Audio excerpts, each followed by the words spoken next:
નમસ્તે, તમારું નામ શું બેન? નિર્મળાબેન. તમને શું તકલીફ હતી?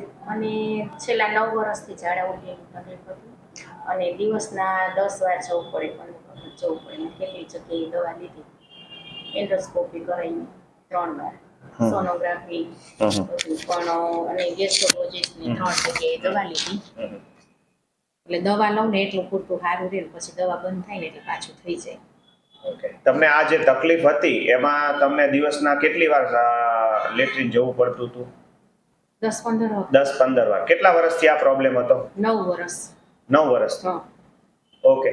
અને તમે ગેસ્ટ્રોએન્ટ્રોલોજિસ્ટને બતાવ્યું, બધું ઇન્વેસ્ટિગેશન કરાવી, એનેથી કોઈ ફાયદો થતો હતો? ના, દવા લઉં એટલે ટાઈમ રેગ્યુલર થઈ જાય, 1 કે 2 વાર. અને પછી દવા જેવી બંધ થાય ને પછી 15-20 દિવસ થઈ ગયા. પછી ઇન્વેસ્ટિગેશન કરાવે, એમાં કાંઈ આવતું હતું બીમારી?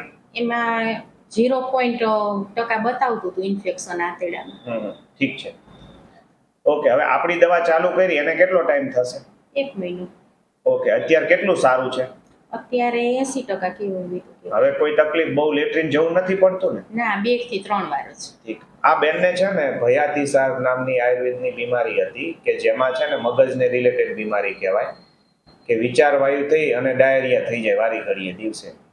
તો એની આપણે આયુર્વેદિક સારવાર કરી, નાડી નિદાન કર્યું, અને આપણે બધી આયુર્વેદિક વાત પ્રકૃતિની સારવાર ચાલે છે. લગભગ મહિનો થવા આવશે, બેનને બિલકુલ સારું થઈ ગયું છે. દવા લગભગ હજુ 1-2 મહિના ચાલશે, પછી આ બેનને કોઈ તકલીફ નહીં હોય.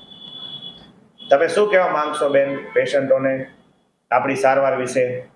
હું તો દરેક પેશન્ટને એમ કહીશ કે બને ત્યાં લગી એલોપેથી દવા બંધ કરો અને આયુર્વેદિક લ્યો. ઠીક છે, સારું, થેન્ક યુ.